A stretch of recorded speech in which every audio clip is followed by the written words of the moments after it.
Spaku është kthyer në flamurin e bardhë të kapitullimit në dorëzimin e turpshëm përballë dyshes Edi Rama dhe Sali Berisha. Nuk është hera e parë që drejtësia speciale kapitullon për kësaj radhe. Dorëzimi është fatal, pasi bëhet fjalë për të ardhmen e një vendi që më 11 maj rrezikon të prodhojë sërish një parlament hajdutësh e kriminalësh. Edi Rama dhe Sali Berisha nuk i duan fort ushtarët që dorëzohen, qoftë edhe për të shpëtuar jetën e tyre. Ata preferojnë ushtarë që vjedhin vota dhe bëjnë pazare në terren, duke shitur e bler mandatin e deputetit. Dhe ky pazar nuk bëhet në fshehtësi, por haptazi, der më der, fshat më fshat, duke përdorur sekser me thas të fryrë parash. Kudo që të pyesësh nëpër Shqipëri, në çdo fshat e lagje, njerëzit e dinë mirë çmimin e votës. Vetmja strukturë që ende nuk e ka mësuar këtë çmim janë prokurorët e SPAK, të cilët kanë marrë rrugët e 12 qarqeve dhe 61 bashkive, jo për të tetuar krimin elektoral, por për të bërë sikur nuk shohin. Pse është SPAK-u? Kjo strukturë që paguhet pikërisht për të zbuluar dhe ndëshkuar blerjen e votës, përgjigjja është e qartë. Prokurorët kanë zgjedhur të mbrojnë kokën e tyre me shpresën se më 11 maj nuk do të ketë ndryshime të mëdha.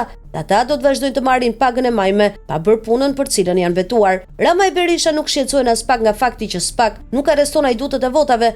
Përkundrazi, ata monitorojnë me kujdes se sa punojnë prokurorët që hajdutët e tyre të preferuar të bëhen deputet. Ju që do të votoni më 11 maj, hapini syt mirë dhe bëjini këmbët gjuhë, sepse kjo është mundësia e fundit për të mos u ankuar më pas. Nëse e shisni votën sot, nesër mos prisni drejtësi nga SPAK-u, që tashmë ka ngritur flamurin e bardhë dhe ka kapitulluar përballë dyshes Rama Berisha. Të erë nuk ka më justifikime, pasi të gjithë e dim se çfarë na pret.